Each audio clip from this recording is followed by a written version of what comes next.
30 अक्टूबर 2023 हर रोज़ की तरह कुशाग्र 4 बजे के आसपास अपने घर से कोचिंग जाने के लिए निकला था। वह 10वीं क्लास का स्टूडेंट है और हर रोज़ वो 8 बजे के आसपास अपने घर वापस आ जाता था। लेकिन आज 8:30 से ज़्यादा का समय हो चुका था, वह अपने घर वापस नहीं आया था।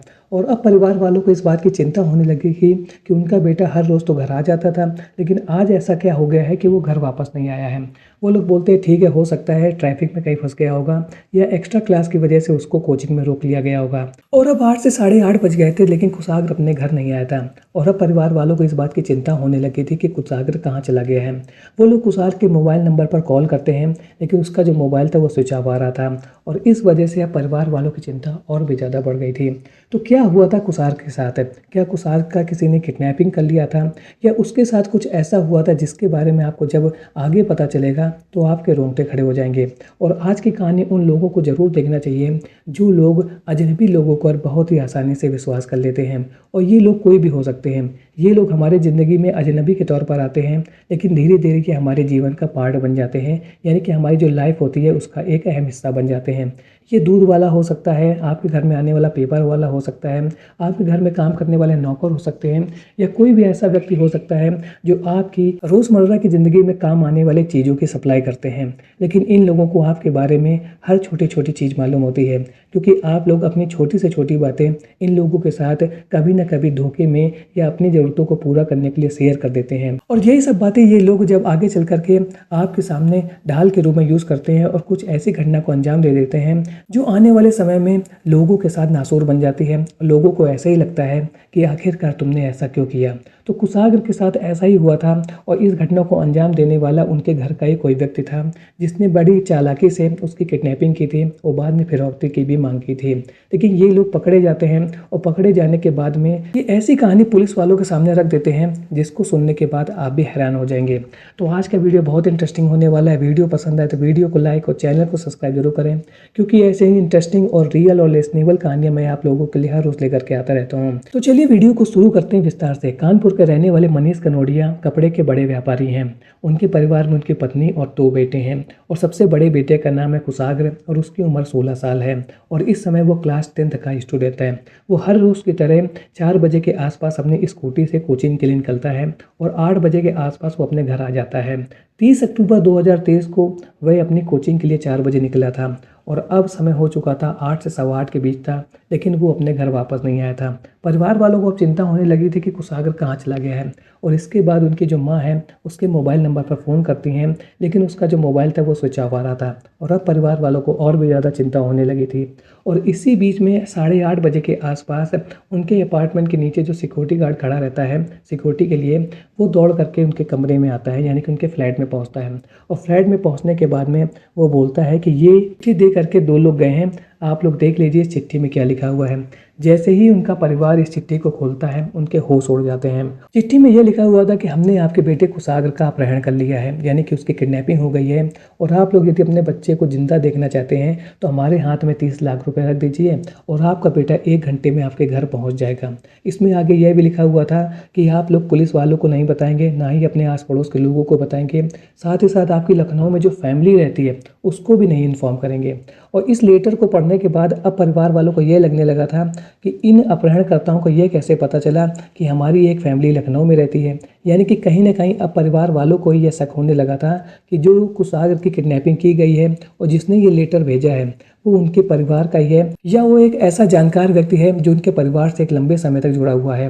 और इसी वजह से उनके परिवार के बारे में, यानी कि मनोज कनोडिया की पूरी फैमिली के बारे में उसको बहुत ही भीतर से जानकारी है। इस लेटर में आगे यह भी लिखा हुआ था कि हम आपको 2-3 दिन का समय देते हैं और आप 30 लाख रुपए का जुगाड़ कर लीजिए। जब आपके पास पैसे इकट्ठे हो जाए तो हमारी बताई हुई जगह पर रात 2 बजे आप पहुंच जाइएगा। इस फिरौती के लेटर में आगे यह लिखा हुआ था कि हम आपको 2-3 दिन का समय देते हैं, आप लोग 30 लाख रुपए इकट्ठा कर लीजिए, और जब आपके पास पैसे इकट्ठा हो जाए झंडे लगा दीजिएगा। इन झंडे को देख करके हमें यह पता चल जाएगा कि आपने पैसे इकट्ठे कर लिए हैं। और फिर इस लेटर में एक जगह के बारे में बताया गया था जहां पर कहा गया था कि आप रात 2 बजे वहां पर पहुंच जाइएगा पैसों के साथ, और 1 घंटे के बाद में जो आपका बेटा कुशाग्र है वो आपके घर पहुंच जाएगा। और इस लेटर में आगे यही लिखा हुआ था कि यदि आप अपने बच्चे को सकुशल वापस चाहते हैं तो जो कुछ हम लोग कह रहे हैं वैसा करते जाइए, आप लोग चिंता मत कीजिए, आपका बच्चा सकुशल वापस आ जाएगा। और इस तरीके की जो बातें थी इस लेटर में लिखी हुई थी।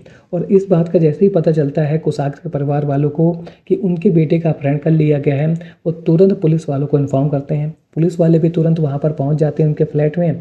जैसे ही पुलिस वहाँ पर पहुँचती है तो सबसे पहले अपने टेक्निकल टीम और साथ ही साथ जो मुखबिरी की टीम थी उनको एक्टिव करती है। और वो लोग कहते हैं कि कुशाग्र घर से जैसे ही निकला था अपनी कोचिंग जाने के लिए, उसके आसपास के जितने भी सीसीटीवी कैमरे हैं उनको चेक करना शुरू कीजिए, क्योंकि यदि कुशाग्र को लेकर के कोई गया होगा तो कहीं ना कहीं किसी सीसीटीवी कैमरे में वो कैप्चर जरूर हुआ होगा। और इसके साथ ही साथ पुलिस वाले जो वहाँ का सिक्योरिटी गार्ड था उससे पूछताछ करते हैं। तो सिक्योरिटी गार्ड यहाँ पर एक ऐसी बात उनको बता देता है जिससे ये पूरा केस लगभग का लगभग खुल जाता है। वह पुलिस वालों को ये बताता है कि स्कूटी में 2 लोग आए थे, उन्होंने अपने चेहरे पर मास्क पहना हुआ था, जिसकी वजह से मैं यह तो नहीं पहचान पाया कि ये लोग कौन है, लेकिन जो इस स्कूटी में वो लोग आए थे उस स्कूटी को मैं पहचानता हूँ। जब पुलिस वालों को यह पता चलता कि अरे वाह, तुमको ये कैसे मालूम है कि उस स्कूटी के बारे में तुमको अच्छे से मालूम है, तो वह बताता है कि जिस स्कूटी में वो 2 लड़के आए थे वो स्कूटी रचिता मैम की है। अब पुलिस वाले बोलते हैं ये रचिता मैम कौन है? तो ये रचिता मैडम कोई और नहीं थी बल्कि मनोज कनौडिया के घर में कुशाग्र को लगभग 7 साल से ट्यूशन दे रही थी, और इसके बाद वो अब उनका जो छोटा बेटा था उसको ट्यूशन दे रही थी। तो इस वजह से जो सिक्योरिटी गार्ड वहाँ पर काम करता था उसको उनकी गाड़ी का नंबर लगभग याद हो गया था, क्योंकि एक फिक्स टाइम पर वो स्कूटी लेकर के उनके घर में आती थी। वो लगभग 7 साल से पढ़ा रही थी, तो बहुत बार उसने उनकी स्कूटी को देखा था, और इस वजह से जो स्कूटी का नंबर था सिक्योरिटी गार्ड को याद हो गया था। साथ ही साथ सिक्योरिटी गार्ड ने बहुत ही चालाकी के साथ जो लोग वहाँ पर आए थे उनकी गाड़ी का जो नंबर था उसको लिख लिया था, और उसने ये बताया था कि ये जो गाड़ी थी उसके जो नंबर थे सभी सेम थे जो कि रचिता मैडम के पास है। यानी कि रचिता मैडम के जो स्कूटी का नंबर है और जिस गाड़ी से 2 लड़के आए थे चिट्ठी लेकर के उसका नंबर सेम था, बस एक अंतर था, यानी कि मैडम की गाड़ी में F है और इन लोगों की गाड़ी में E था। तो इस वजह से अब पुलिस वालों को ये लगने लगा था कि कहीं ना कहीं ये जो ट्यूशन टीचर रचिता है उसका हाथ हो सकता है कुशाग्र के अपहरण में। कुशाग्र की फैमिली को जैसे ये पता चलता है कि रचिता मैडम की स्कूटी लेकर के 2 लोग आए थे चिट्ठी देने के लिए, वो तुरंत रचिता मैडम को फ़ोन करते हैं। रचिता फ़ोन उठाती है और उसको बताते हैं कि भाई कुशाग्र कहाँ है, तुमको क्या मालूम है? तो वो बोलती है कि नहीं, मुझे कुशाग्र के बारे में तो कुछ नहीं मालूम है। तो परिवार वाले उसको बताते हैं कि हमें ऐसी ऐसी चिट्ठी मिली है और उस चिट्ठी में लिखा हुआ है कि हमने आपके बेटे का अपहरण कर लिया है और 30,000 रुपये की डिमांड करते हैं। तो वो यहाँ पर अफसोस मनाने लगती है और कहती है कि ओ सॉरी, ये कैसे हो गया कुशाग्र के साथ, ये सब कहानियाँ बनाती है। यानी कि वो इस तरीके से बिहेव करती है कि उसका कोई भी हाथ नहीं है कुशाग्र की किडनैपिंग में। और इसके बाद जब उसके परिवार वाले यानी कि कुशाग्र के परिवार वाले उससे ये पूछते हैं कि तुम्हारी भैया स्कूटी कहाँ है, तो वो कहती है कि मेरी स्कूटी को तो मेरा दोस्त एक प्रभात है वो लेकर के गया है। तो अब पुलिस वालों को और उनके परिवार वालों को ये लगने लगा था कि कहीं ये जो प्रभात नाम का व्यक्ति है जिसके बारे में रचिता बता रही है, कहीं उसी ने तो पूरा खेल नहीं किया है। तो पुलिस वाले तुरंत रचिता से उसके दोस्त प्रभात का नंबर लेकर के उसको कॉल करते हैं, और कॉल करने के बाद उससे पूछताछ करते हैं कि भैया बताओ, तुम स्कूटी लेकर के यहाँ पर आए थे? तो वो भी वही गाना गाता है जो रचिता गा रही थी। वो कहता है कि नहीं, मुझे तो कुछ मालूम ही नहीं है, मैं तो बहुत दिनों से कुशाग्र से मिला ही नहीं हूँ, उसके साथ ऐसा क्या हो गया है? तो अपहरण की कहानी उसको जब पता चलती है तो वो भी अफसोस ही मनाता है और वो ऐसे बिहेव करता है कि उसने कुछ भी नहीं किया है। तो अब पुलिस वालों को कहीं ना कहीं शक हो रहा था कि ये रचिता और उसका ये जो दोस्त है प्रभात, इन्हीं की कुछ साठगांठ है, और शक के आधार पर पुलिस वाले ने पूरी तैयारी कर ली थी कि ये रचिता और प्रभात से पूछताछ करेंगे। उसमें एक धार्मिक नारा लगाया गया था और ऐसा दिखाने की कोशिश की गई थी कि ये जो पूरी किडनैपिंग की गई है वो किसी हिंदू ने नहीं बल्कि मुस्लिम ने की है, और इस तरीके से पुलिस वालों को किसी दूसरी दिशा में डाइवर्ट करने की कोशिश की गई थी।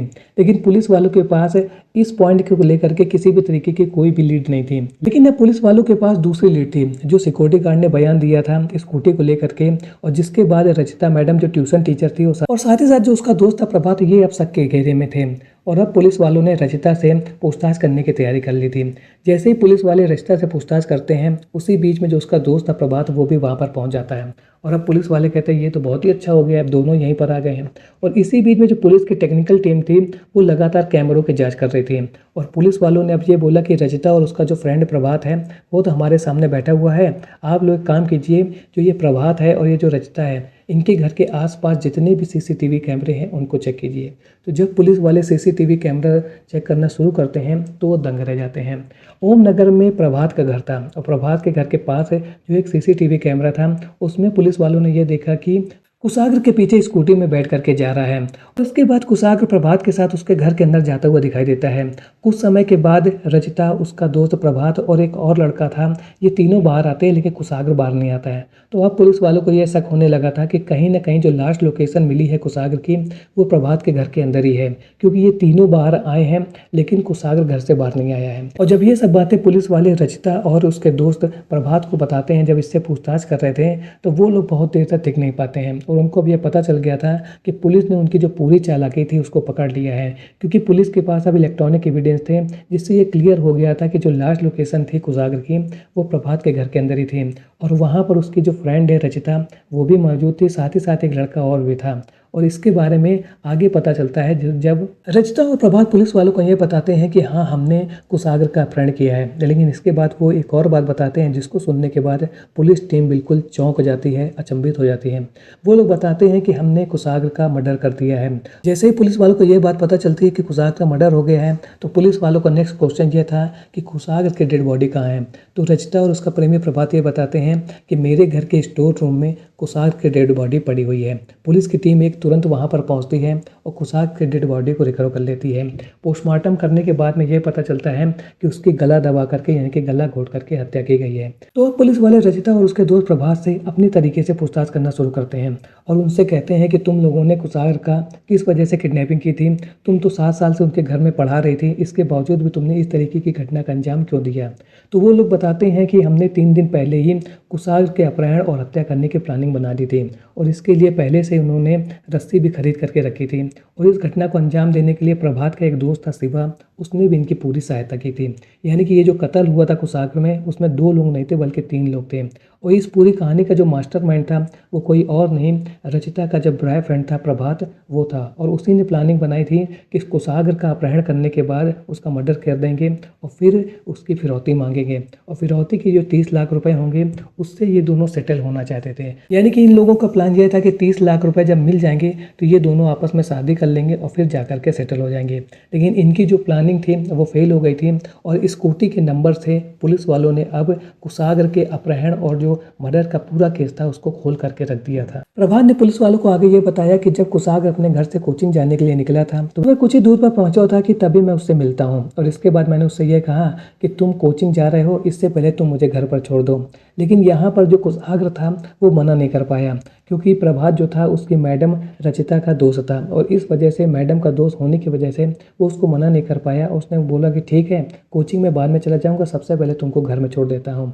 और इस तरीके से प्रभात धोखे में रख करके कुशाग्र को अपने घर ले गया था, जहाँ पर रचिता, उसका दोस्त शिवा ने मिल करके इनकी हत्या कर दी थी। और हत्या करने के बाद फिरौती मांगने के लिए ये लोग पहुँच गए थे स्कूटी में बैठ करके उनके घर पर। और इसके बाद की जो पूरी कहानी है मैंने आप लोगों को बताई है।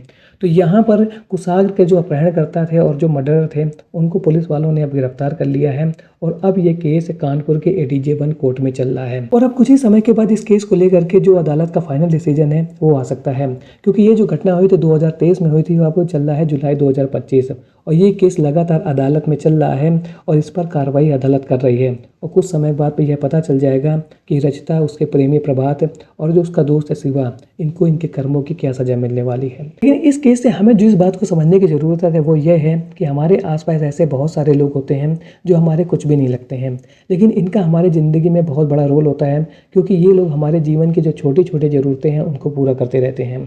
और इसी वजह से ये लोग हमारे घर की छोटी छोटी बातों के बारे में बहुत अच्छी तरीके से वाकिफ़ होते हैं।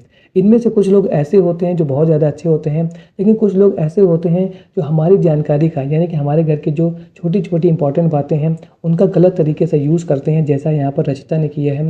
और उसके बाद एक ऐसे कांड को अंजाम दे देते हैं जिसका दर्द पूरी ज़िंदगी के लिए उस परिवार के साथ जुड़ जाता है, जैसा कि कुशाग्र की फैमिली के साथ हुआ है। आज कुशाग्र हमारे बीच में नहीं है और इसका दर्द उनकी फैमिली वालों से ज़्यादा और कोई नहीं जान सकता है, क्योंकि जिस दिन कुशाग्र के साथ इस घटना को अंजाम दिया गया था उस समय उसकी उम्र 16 साल की थी और इसके बाद जो उनका परिवार था वो अब सूरत शिफ्ट हो चुका है और परिवार वाले सूरत से यहाँ पर आते हैं अपने बेटे के गुनहगारों को सजा दिलाने के लिए। तो आप लोगों से मेरी यही रिक्वेस्ट है कि किसी भी व्यक्ति के ऊपर आंख बंद करके विश्वास ना करें। ऐसे लोगों के साथ तो बिल्कुल भी शेयर ना करें जो आपके कुछ भी नहीं लगते हैं। केवल वो आपके जीवन में इसलिए हैं क्योंकि आपके जीवन की जरूरी चीज़ों को वो पूरा कर रहे हैं, जैसे दूध वाला है, सब्जी वाला है या कोई भी व्यक्ति है। ये लोग अजनबी हैं। मैं ये नहीं कह रहा हूँ कि आप लोग इनके ऊपर विश्वास मत कीजिए, लेकिन अपने घर की जो गुप्त बातें हैं, जरूरी बातें हैं, जिनका किसी के साथ भी शेयर नहीं करना चाहिए, तो आप लोग इनके साथ भी मत शेयर कीजिए।